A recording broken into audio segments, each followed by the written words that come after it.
in the cone, they dipped in the chocolate.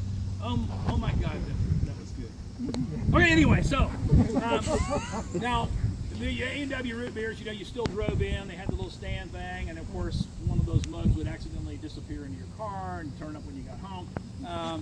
That wasn't bad, okay? Or the coup de grace, we would get to go to the beach. We didn't live near a beach. Now, in case you weren't paying attention, it's right over there. Look, it's right over there. But where are we? We're here in another battlefield. My mother insisted that we always go on the battlefield walks of the Rangers, so I feel your pain. Okay? We're out here, and this guy says, and this is a 6-pounder. My sister Danielle pulls on my sleeve. She says, Terrell, that's got to weigh more than 6 pounds. Of course, about to collect the mass fire the weapon, which makes it a 6-pounder. It's the magical answer to the victory here at Yorktown. I know, who knew, right? You see, the majority of all of Lord Cornwallis's artillery is made up of 6-pounders. He commands a field army in His Majesty's service. Field armies have field guns. They're light, they're maneuverable, you can drag them hundreds of miles. He comes 1,000. Remember, from Charleston, going the long way, right? Look, you don't want things you have to pull with oxen. You want things to pull with horses, or even if you don't have that, soldiers. Either way, this is what he would have fired into his own troops with at Gilbert Courthouse.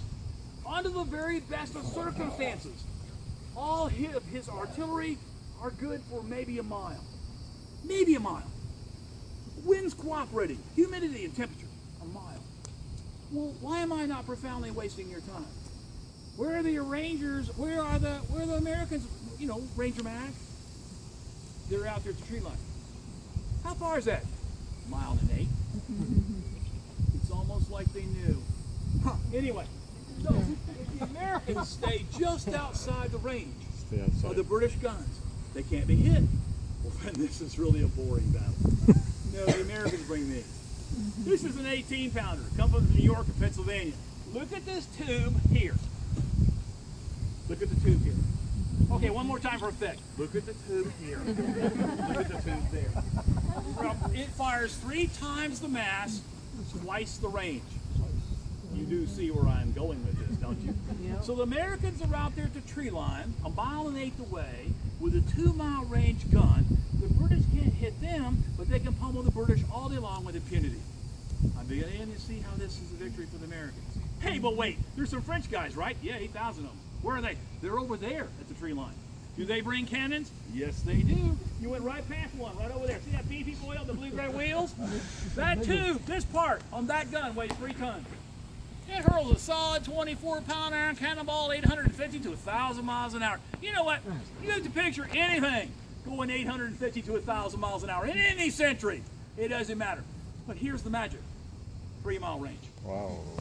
Let's recap, shall we? Okay, so 1 mile, 2, okay, my generation loves graphics. Here we go. Here's the town. 8,300 world's finest in here and behind the trees, right? With short-range artillery. Out here in the countryside, 18,000 American and French troops with long-range artillery. 9 October, 1781. Boom!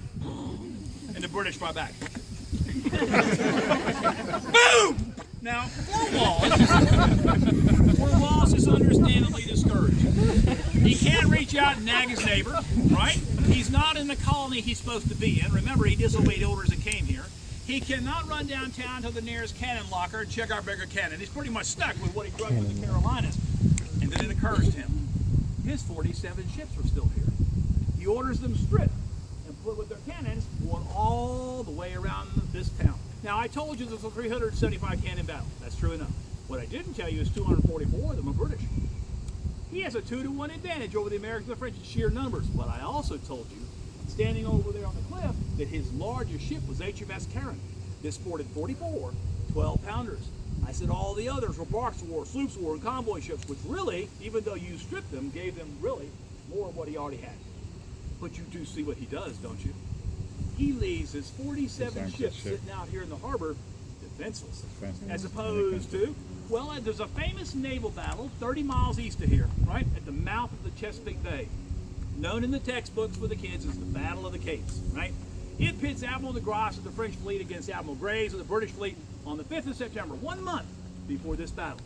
I will tell you right now that had that battle, that naval battle, not unfolded the way that it did, we would be humble members of the British Empire today, and this battle never would have occurred, right? But something horrible went wrong. The French, when the British arrived from New York, are at Lynnhaven Haven Inlet and Virginia Beach eating barbecue, okay? All the sailors are off foraging in the woods for the necessary ingredients to brew beer, root beer. Yeah. And when someone looks across the harbor and spots a sail, just some white glimmer out there. And then they spot another one.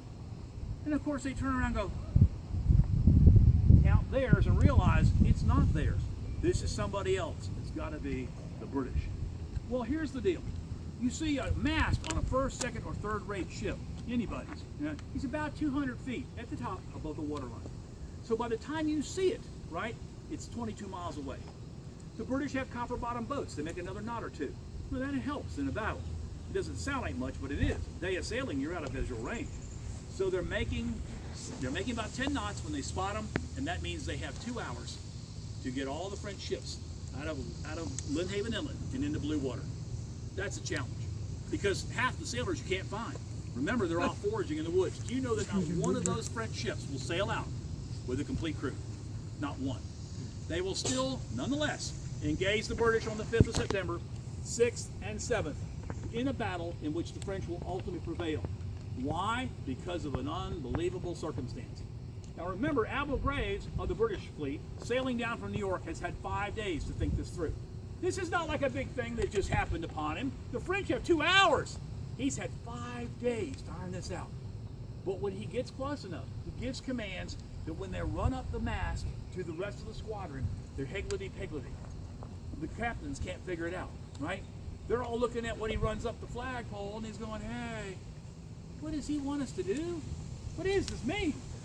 The 2 fleets in the old days would have closed to what they call pistol shot. This is a very gentlemanly day, okay? You close to pistol shot, which is an archaic term, but it means close, okay? And once you get to pistol shot, the 2 fleets turn, line abreast, and blast away to each other, and may the best man win. I know, it's archaic, but that's the way it works. Here's the 2 fleets, the British fleet and the French fleet. They're sailing out to meet each other. When Graves runs the commands up, the mast, it confuses everybody, and they turn too soon. And the French are down here going, what the? And they continue to close to pistol shot, and when they turn, they're like this. Here's the magic.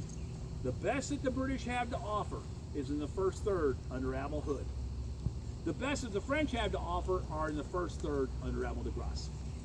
The French hammer and pound away at the back of the British fleet, right? The Admiral Hood, the best, perhaps, admiral in the world, gets not a shot in the entire battle. Sits up there unable to really shoot at anybody. This goes on for the better part of 3 days. The British quickly send a ship to the bottom of the ocean, another one severely listing, and Admiral Graves says, oh, this is not what I expected to happen. Turns around, sails back to New York to lick his wounds, leaving the French in control of the Chesapeake Bay. Missed commands. All run up, confusing everybody, results in the French controlling the Chesapeake Bay. Isolating Cornwallis here, not allowing him to be relieved by another British fleet. The plot is set. Now what has to happen is the Americans and the French have to march down and surround them. Now I will ask you this.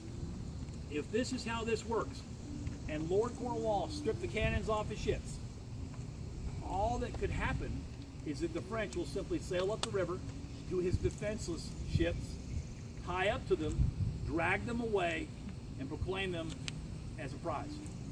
Their fleet, the French fleet, would have gotten bigger. Cornwallis sees this. He realizes this possibility. So rather than fall into the hands of the French, he sinks them. It's a standing joke here at Yorktown. That's how you tell the French fleet from the British fleet, the French fleet's on top of the water. The rest of Cornwallis' ships still lie out here in the river. Only 2, the Karen and the Betsy, have ever been excavated. The rest still lying out here in the river still. Maybe one day the federal government will find $1 and we'll be able to excavate some more. But don't despair. They're not going anywhere. The river still preserves them nicely, and they'll be there for a long time. But you do see the outcome of this. Cornwallis is going nowhere. He's surrounded what becomes 18,000 American and French troops, with long-range artillery. His fleet is lying at the bottom of the water. It is just not his day.